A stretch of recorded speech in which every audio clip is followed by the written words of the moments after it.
Hello, Narnach here. Welcome to a Theorycraft for a Ice Shot Ranger build for the Metamorph League. So I got some interesting new skills which kind of push me towards heading the Ice Shot route again. Last time I made a Ice Shot Ranger was in patch 2.6, so we've gone quite a long way since then. So let's have a look at the new options we have, and the most interesting one is Ensnaring Arrow. That's a new skill that was added in the 3.9 patch, and it slows enemies down. And against bosses it's only 25%, but other mobs are slowed a bit more. And they take increased projectile damage while from attacks that hits. So it sort of kind of is a perfect support skill. It slows enemies down so they stay nice away from you, and for in the meantime they take more damage.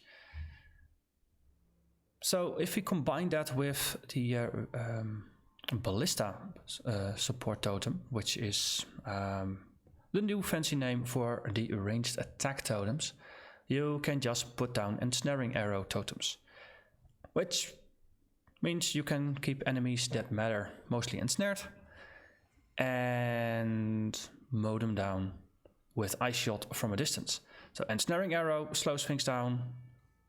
Ice Shot has been reworked. It used to apply chilled ground. Now it no longer does that, but instead it gets a pretty ridiculous bonus to your chill effectiveness. So Ice Shot is more or less guaranteed to chill anything it touches. That's basically, if you, especially if you build around it, it's just gonna chill anything that it touches. So you chill enemies, you ensnare enemies, and then they're already walking around pretty darn slowly. So if you ratchet up your own movement speed a little bit, then you can just dance circles around them and they will never put a finger on you. So to further go with this theme of just making enemies really slow, we of course apply Temporal Chains as a curse. For now I'm gonna go with a manual cast because I did not have the mana reservation space to spare to put it on Blasphemy, though that is tempting because then you don't have to think about it. But in this case, there's a lot of slowing forces working against enemies. So against the enemies that do matter, putting temp change on them should not be too much of a deal. And as an upside, if you temp change enemies, then other effects should decay a bit slower, so they will last longer. So what else can we do to slow an enemy down? Well, we can apply maim to them. Maim is mostly a melee hit thing, which prompts me to double check. Yeah, it supports attack skills, all attack skills, including ranged attacks.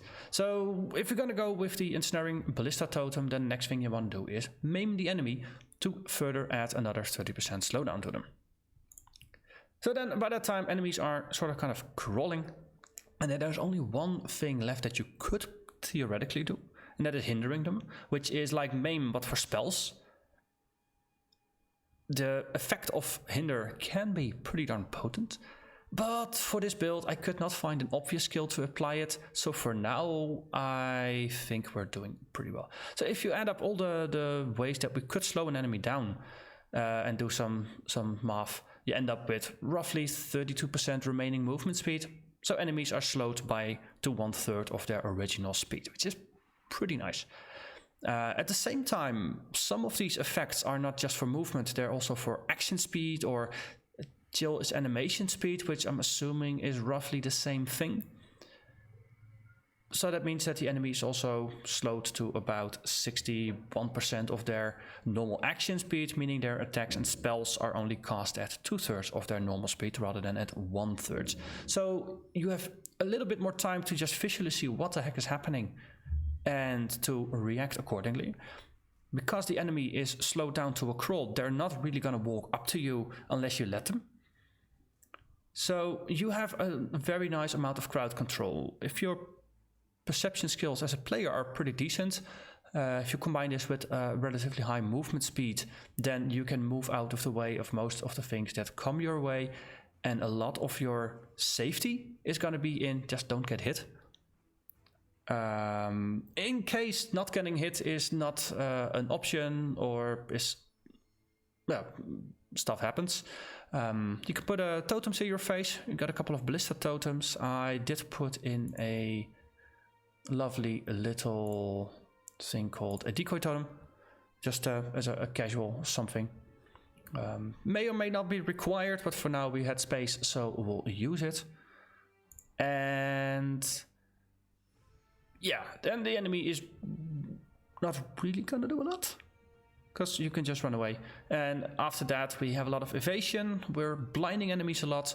We are using phase aggro, so we also have the dodge thing down a little bit when an evasion fails us. And other than after that, it starts to degrade a little bit. So you got resistances as usual. We have Flesh and Stone, which in sense stance also mitigates ranged attack damage for a little bit. But on the other hand, we're also really hard to get hit, because we have a lovely keystone called Arrow Dancing, which makes it really difficult to actually get hit with projectiles. So they are kind of interfering a little bit with each other.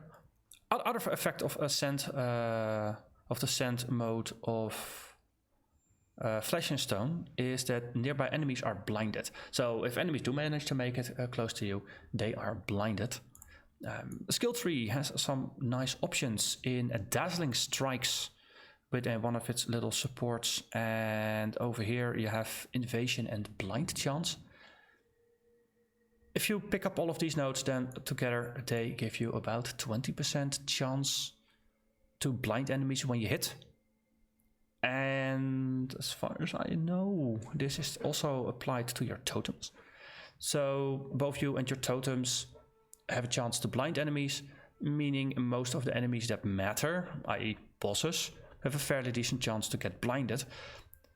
So from that perspective, Flesh and Stone, it's nice, it's there, it might be very helpful early on, but maybe later in the game this is not required anymore. Maybe.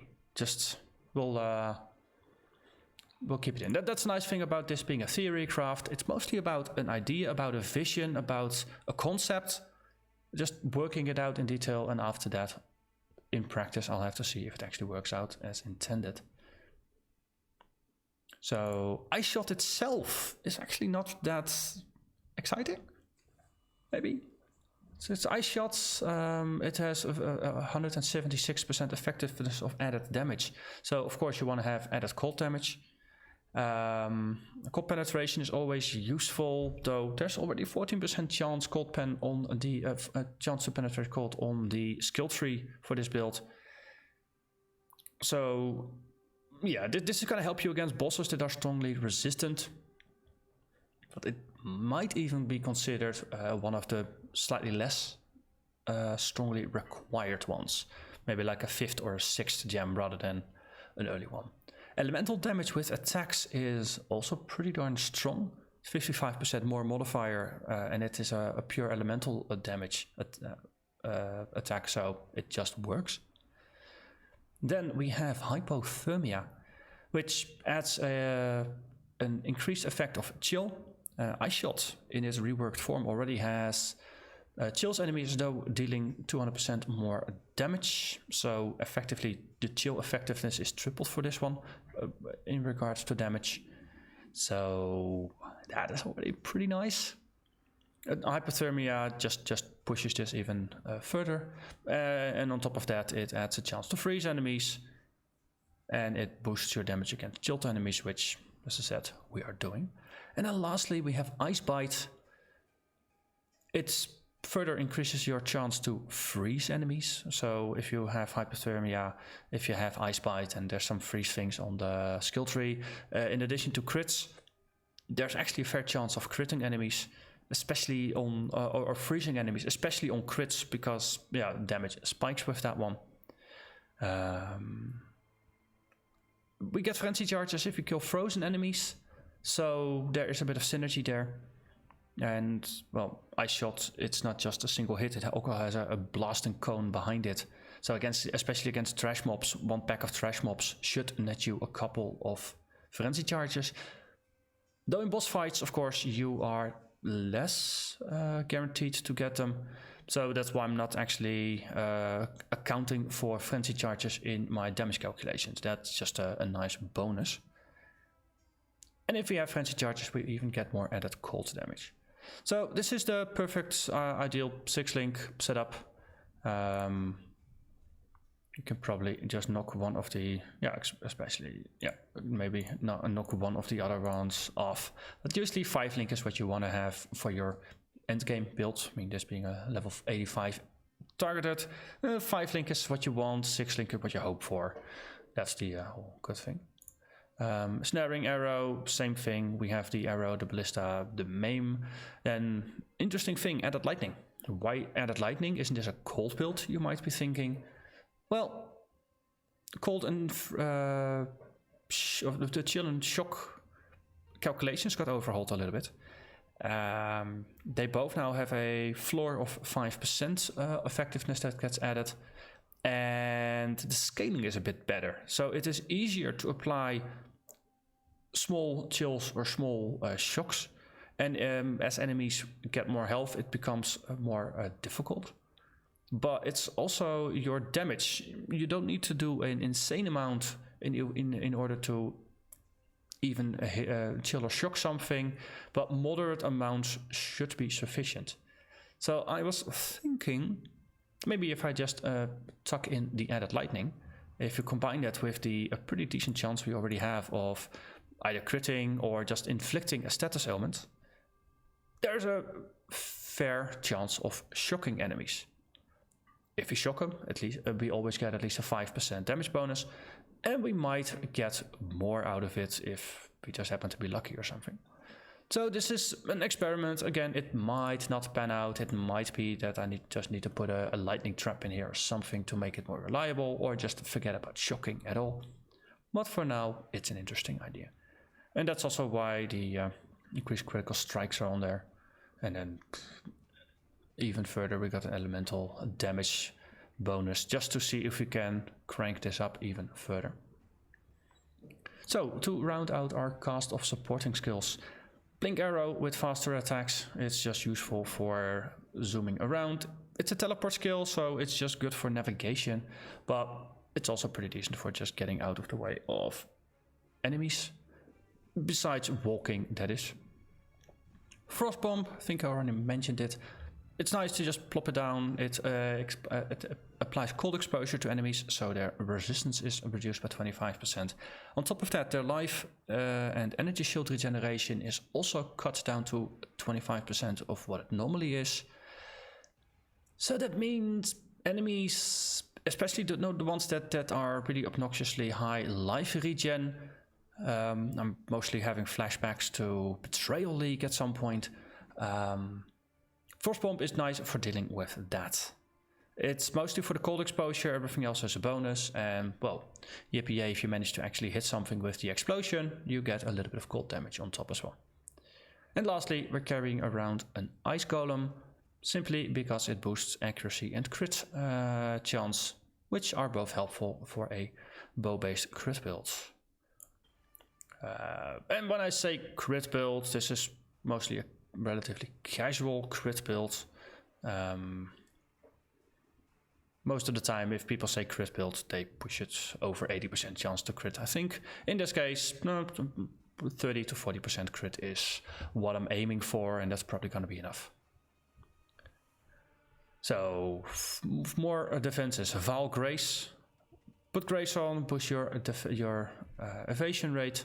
You got Vaal Grace as a panic button to rapidly ratchet up your dodge chance. So that's nice. Decoy Totem, already mentioned it before. Flesh and Stone Stance, mentioned that one as well. So this one I mostly overlooked. Thinking of this mostly as a melee thing. But it does some interesting things.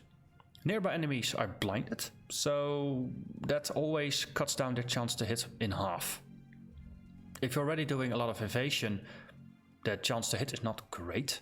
But if you cut that low chance in half, then you're getting somewhere, especially if you combine it with a dodge, which you always have on top, which means that arrow dancing definitely becomes much less of a risk because you're mitigating the downside of arrow dancing this way.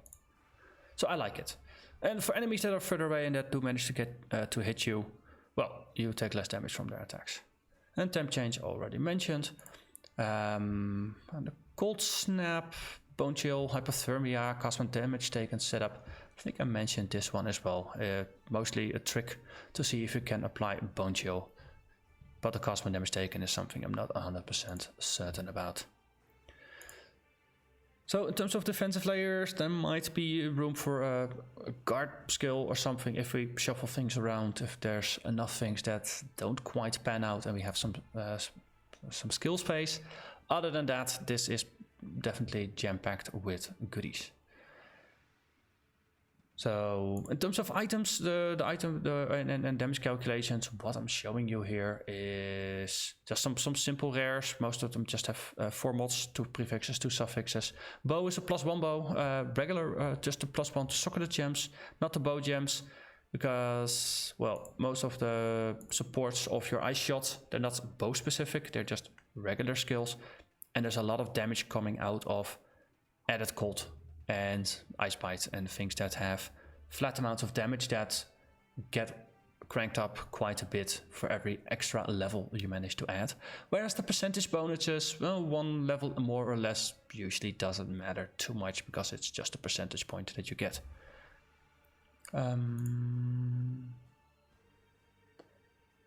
Yeah, so items, nothing too bizarre. The quiver is just a standard accuracy rating 1. You could put in something else if you have the spare accuracy, which in this case it does help to actually to get us to 100%. But if you get it in other places, then you can swap it out for something that adds arrows, that adds spears, that adds damage, life gain, whatever. There's plenty of options. Also another interesting thing, I'm going with a market bow here, which gives you 10% increased movement speed. This one got buffed a little bit in this patch, I think. It used to be slightly less. You can of course go for a bow that gives you crit chance or something that's more damage related. In this case I went with mobility. And same thing with Assassin's Garb as your body armor. It has a 3% increased movement speed rather than a -3% hidden modifier that most armors have. If you go with a 1 tier lower, then you actually get more evasion rating, but you don't get the movement speed. In this case, again, I optimized for mobility rather than pure evasion stats. So you can min-max this a little bit more in that regard if you want as well. Grip gloves for the gloves. Until then, use slink gloves, I think, are the regular endgame ones. These are only dropping from specific maps, but it's more projectile attack damage, so that's always good.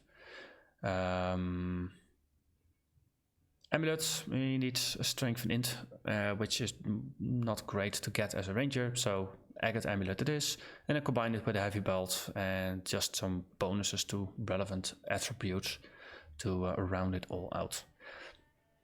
Most of your skills will just rely on dex, and that's not an issue.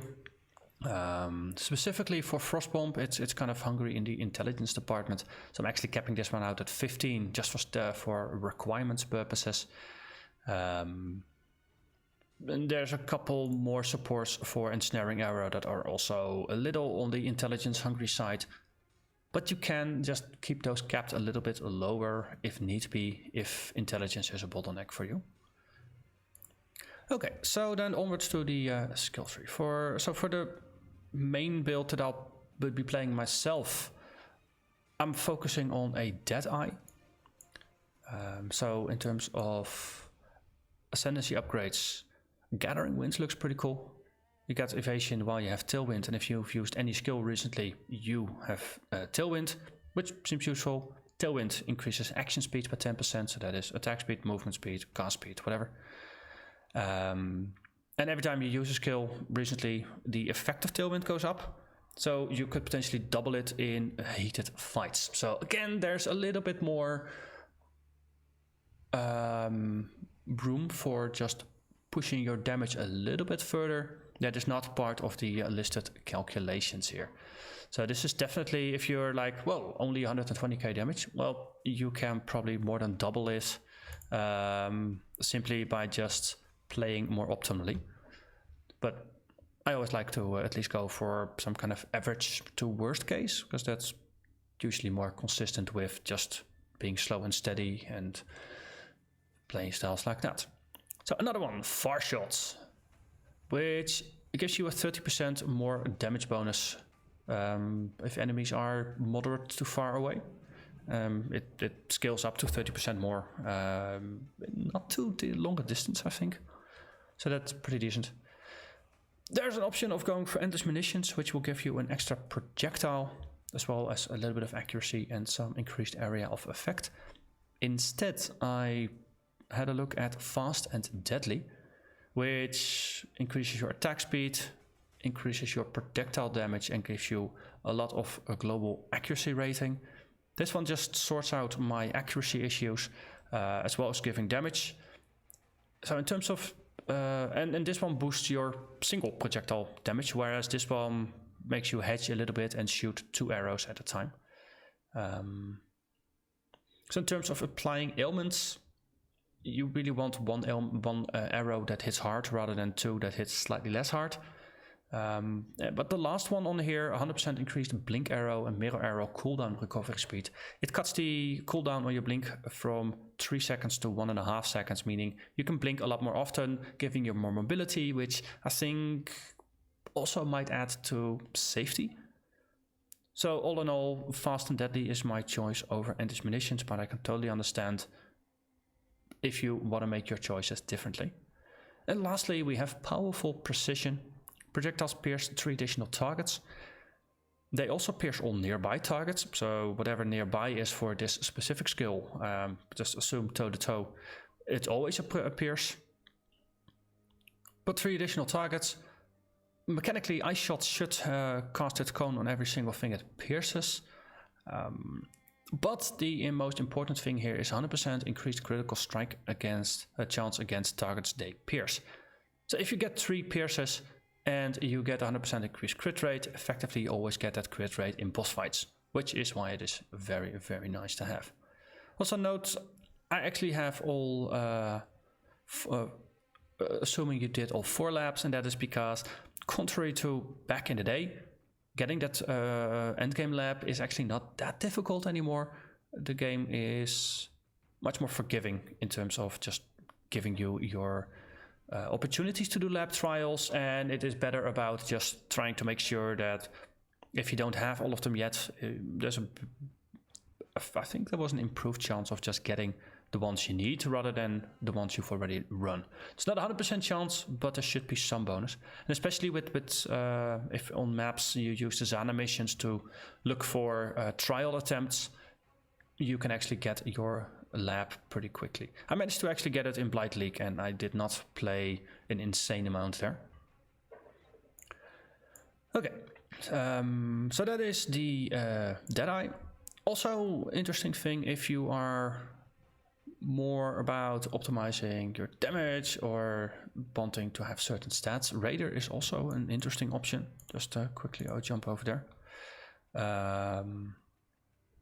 Wave the Poacher is just a very nice way of just getting you your frenzy charges. You increase your maximum frenzy charges.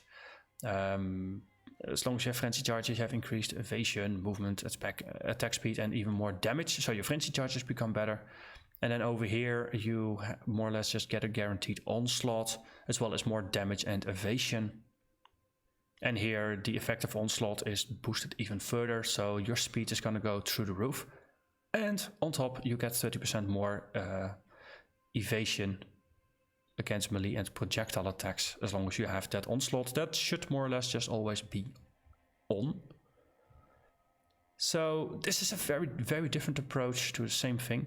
And if you're going to go Raider with the focus on frenzy charges, then of course I would say pick up some extra frenzy charges as well. And it changes your math, especially because then you can say, well, you always have a frenzy charge, you always have onslaught, and suddenly your damage is pretty much through the roof compared to the slightly more modest Deadeye. Well, no, modest is what I go for this time. So the rest of the tree. Yeah, tree's a tree. Some obvious things: Heart of Oak, Primal Spirit, just to get you some strength and intelligence, as well as just a bit of mana support. Over here, Winter Spirit and the node before it, they both give you 20% of your physical damage converted to cold damage. These two help you turn your Ice Shot's primary hit into 100% cold damage, meaning all your cold damage bonuses help it scale, so your chills and freezes become more effective. And there's some freeze and chill effect stuff here. Increased effect of chill, there's a couple of nodes. This was one. Is it here? No, that's just damage. Oh yeah, it's up here. Increased effect of non-damaging ailments on enemies, so that is chill and shock. They become slightly stronger as well. There's a couple of skills that have them. This all just adds up into little bits. So some early life, early mana, fix your damage. Down here, some crits on the bow. There's some elemental damage on the bow. Also some reduced reflect damage taken. I do remember agonizing over reflect back in 2.6 with this build, or its predecessor. For this time around, we have a very, very, very high chance to evade projectiles. So with a bit of luck, we should just be able to not get hit, because we managed to just not get hit for most of the hits. There's some life leech on here as well, which should help. Hey, this one is on. Actually, we should not have Health Pact, I think. Because, yes, we have a lot of life leech, but a bit of passive life regen is good. Well, there's an option here. Not entirely sure. This is, yeah. Not entirely sure, because this is one of those things that it could go either way. Just having a little bit of passive life regen is actually pretty darn nice to have. Especially for little bits like poison that just tend to creep around and things like that. A bit of life regen just shuts that down. If you combine that with the leech that we're already doing, yeah, you're pushing things through a lot. On the other hand, if you're always attacking and always at range, you don't get hit a lot, then the regen most of the time is not doing anything. Whereas if you boost the effectiveness of your leech, then of course you are better off. So actually that makes sense. Kind of talk myself back into Vaal Pact here. Does mean though you have to be careful with ground effects that hurt you, because life regen is also very nice at mitigating that. Whereas if you don't have it, yeah, mispositioning could kill you if you don't pay attention. Got the Golem's Blood here for some life and some sweet life regen. Helpful one here, Art of the Gladiator. It ignores all movement speed penalties from armor.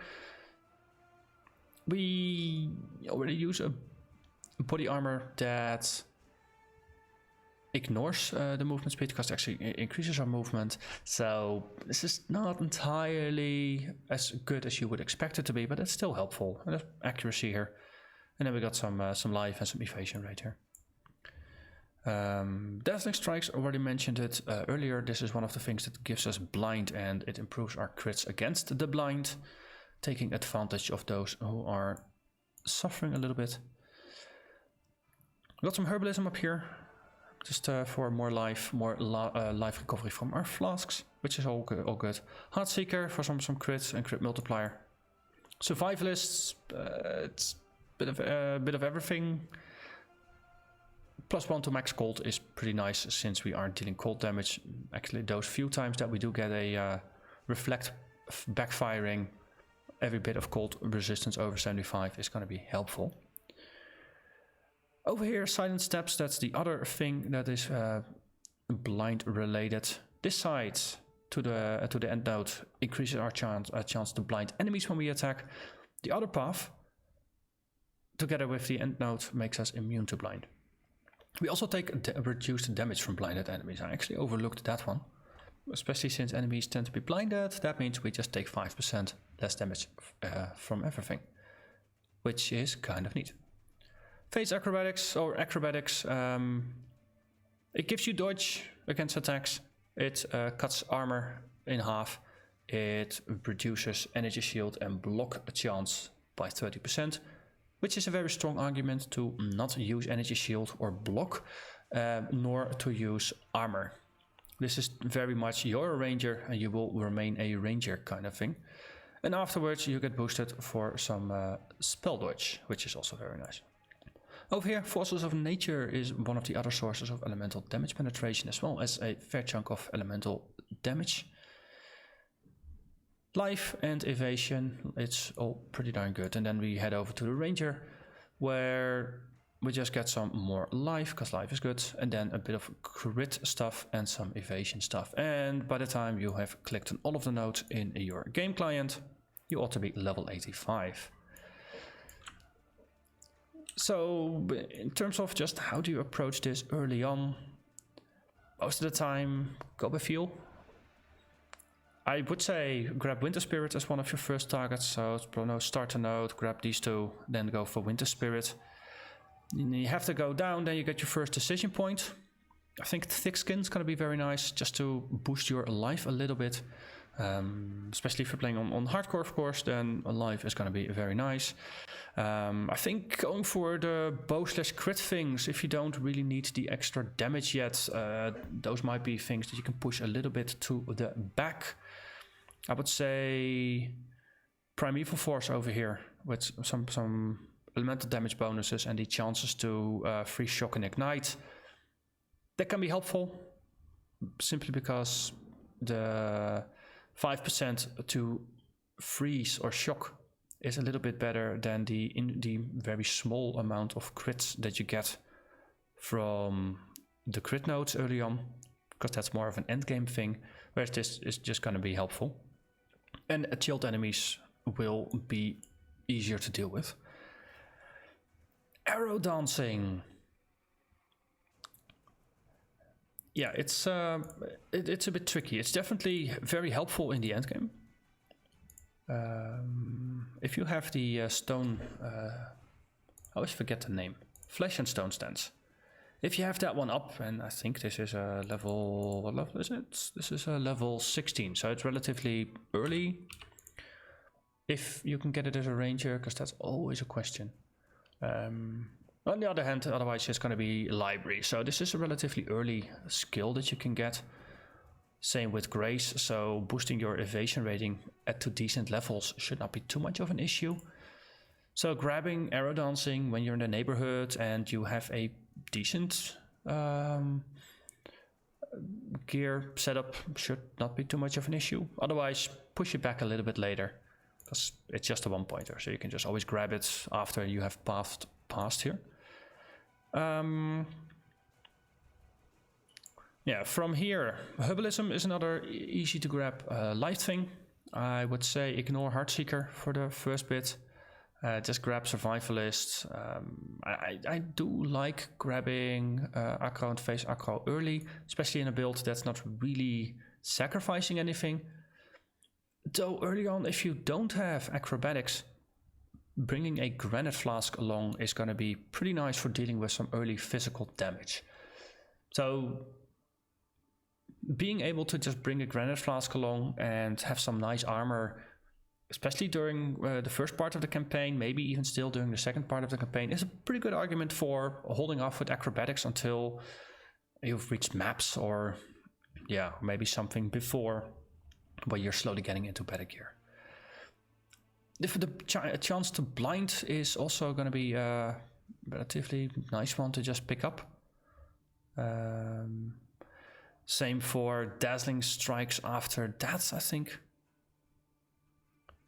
And then once you're there, going for Leech, not too bad of an idea either.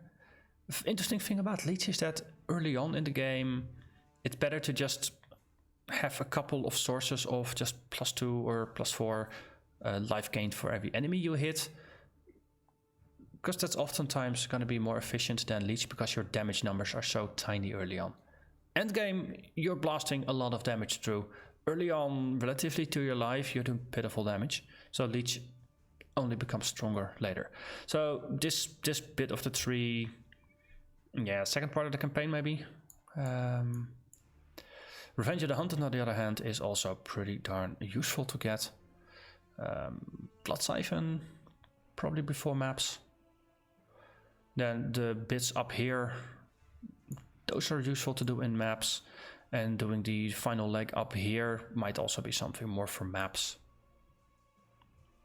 Yeah, and that's probably roughly the order I'm gonna do things. So with that said, I'm gonna thank you very much for watching. As always, the path of building info should be in the description below. So thank you very much for watching, and I hope to see you again next time. Bye bye.